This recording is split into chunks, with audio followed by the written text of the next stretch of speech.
O artigo 1º da Declaração dos Direitos Humanos diz que todos os seres humanos nascem livres e iguais em dignidade e em direitos.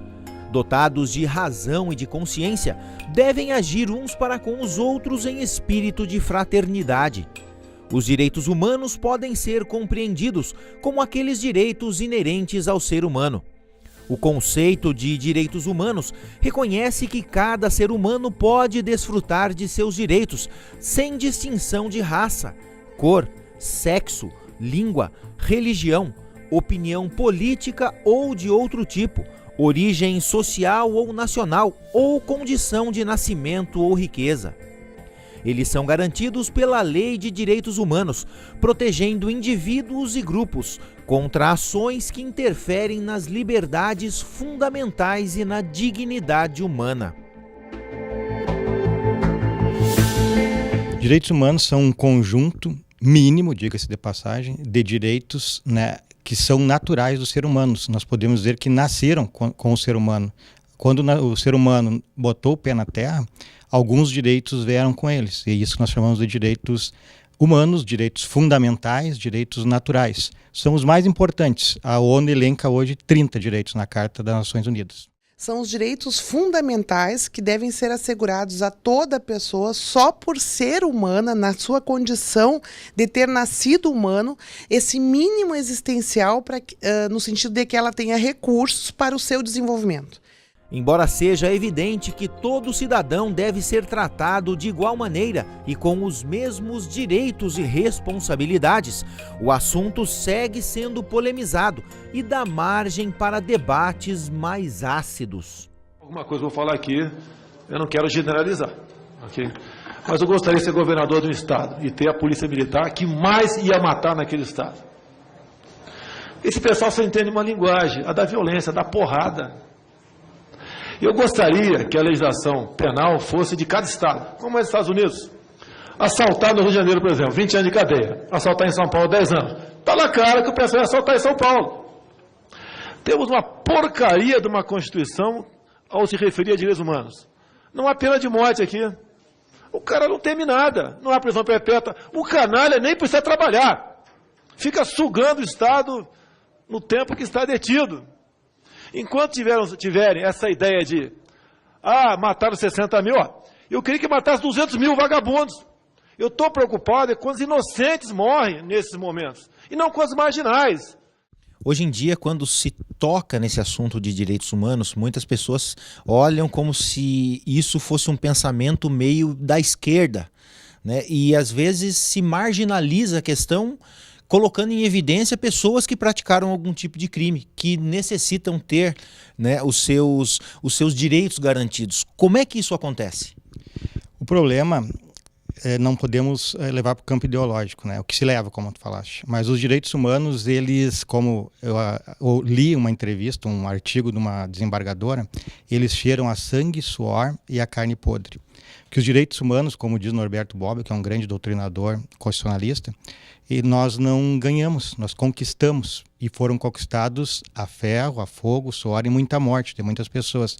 O que eles surgem não é contra outro ser humano, são proteções contra o Estado. Era o Estado absolutista no passado, que não respeitava o mínimo direito de ninguém, e atualmente continua sendo para que o Estado nos respeite, porque inclusive eu tinha um professor que comentava em sala de aula, o Estado não brinca com flores, é muito forte. Então os direitos humanos servem para nos defender da atuação do Estado, aquelas pessoas que estão necessitando algumas garantias, como o devido processo legal, como o direito à liberdade, à vida, à propriedade e muitos outros. Em junho de 2017, um jovem de 17 anos acusado de tentar furtar uma bicicleta teve tatuado em sua testa a frase "sou ladrão e vacilão". O caso chamou a atenção não apenas da população, mas também das autoridades. Embora o papel do judiciário muitas vezes seja condenatório, a promotora de justiça Giane Saad garante que há necessidade de uma compreensão bem clara quanto aos direitos de cada cidadão, até mesmo aqueles que praticam delitos. Eu acredito que quando há uma correta compreensão e internalização para o promotor de justiça o que é direitos humanos, quando ele faz isso ser a sua meta de vida, cada violação de direitos é um desafio e uma esperança de um direito a ser concretizado.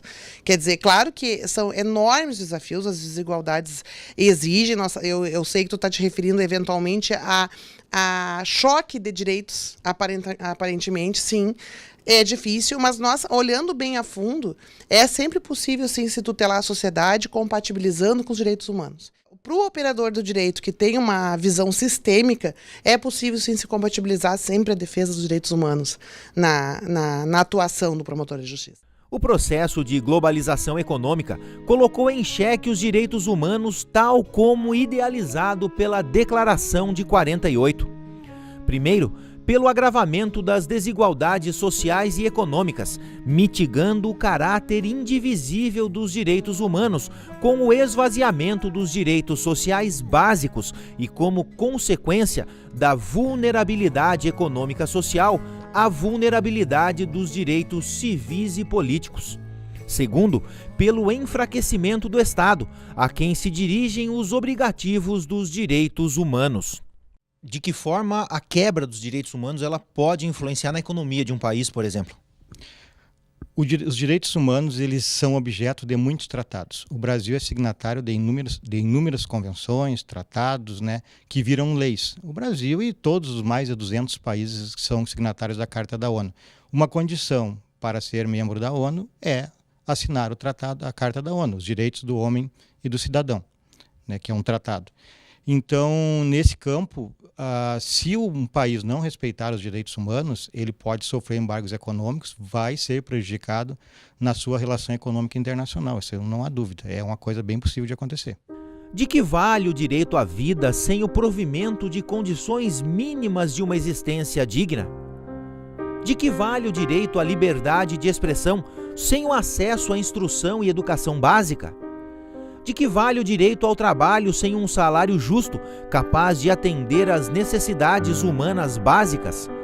De que vale o direito à liberdade de associação sem o direito à saúde? Ainda que a construção de uma sociedade livre de preconceito seja tarefa das mais árduas e complexas, não podemos correr o risco de agir como se o preconceito fosse mera decorrência da vida em sociedade. Essa visão equivocada naturaliza a discriminação e contribui para a manutenção de privilégios para alguns.